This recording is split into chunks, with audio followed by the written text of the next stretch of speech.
In a small secluded village nestled deep within a dense forest, lived a curious and mischievous boy named Jakob. He had a penchant for exploring the darkest corners of the woods, much to the dismay of his cautious parents. They warned him repeatedly about the dangers lurking beyond the village boundaries, but Jakob's curiosity always got the better of him.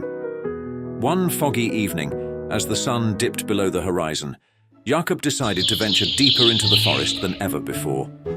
The air grew colder, and the trees seemed to whisper secrets to one another. Undeterred, Jakob pressed on, his heart pounding with excitement and a tinge of fear.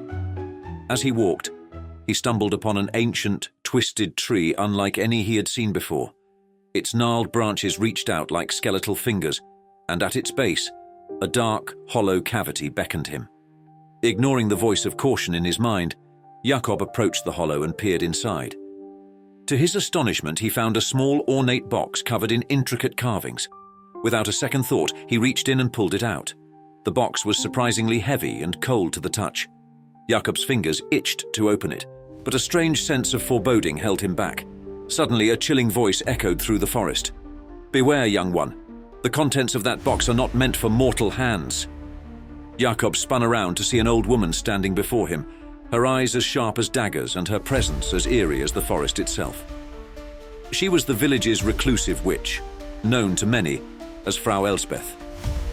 Rumors of her dark powers and ancient knowledge had circulated for generations, but Jakob had never believed them until now. "What is inside the box?" Jakob asked, his voice trembling.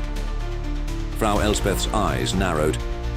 "It contains a curse that will bring great misfortune to anyone who dares to open it. Leave it be and return to your village while you still can." Jakob hesitated, but his curiosity won out. He opened the box with trembling hands, revealing a single black feather resting on a bed of velvet. Disappointed, he looked up at Frau Elsbeth, but she was gone. The next morning, Jakob woke to find his village shrouded in an unnatural darkness. The sun never rose, and a thick fog enveloped everything. Crops withered, livestock fell ill, and a sense of dread hung in the air.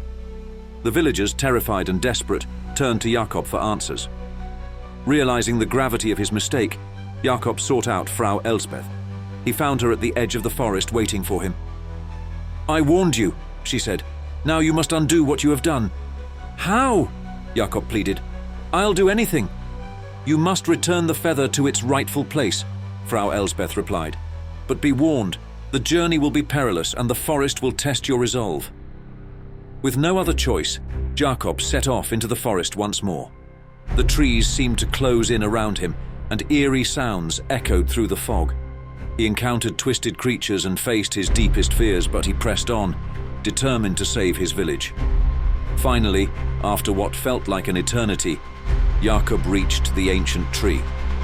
He carefully placed the feather back into the box and closed it. As he did, a powerful gust of wind swept through the forest, dispelling the fog and bringing sunlight back to the village. Exhausted but relieved, Jakob returned home. The villagers rejoiced, but they never forgot the lesson learned from Jakob's folly. Curiosity, they realized, could lead to grave consequences if not tempered with caution and respect for the unknown. From that day on, Jakob became a wiser and more cautious young man, and the villagers held a newfound respect for the mysteries of the forest and the wisdom of Frau Elsbeth. And so, the story of the cursed feather and the brave boy who saved his village was passed down through generations, a timeless reminder of the dangers of unchecked curiosity.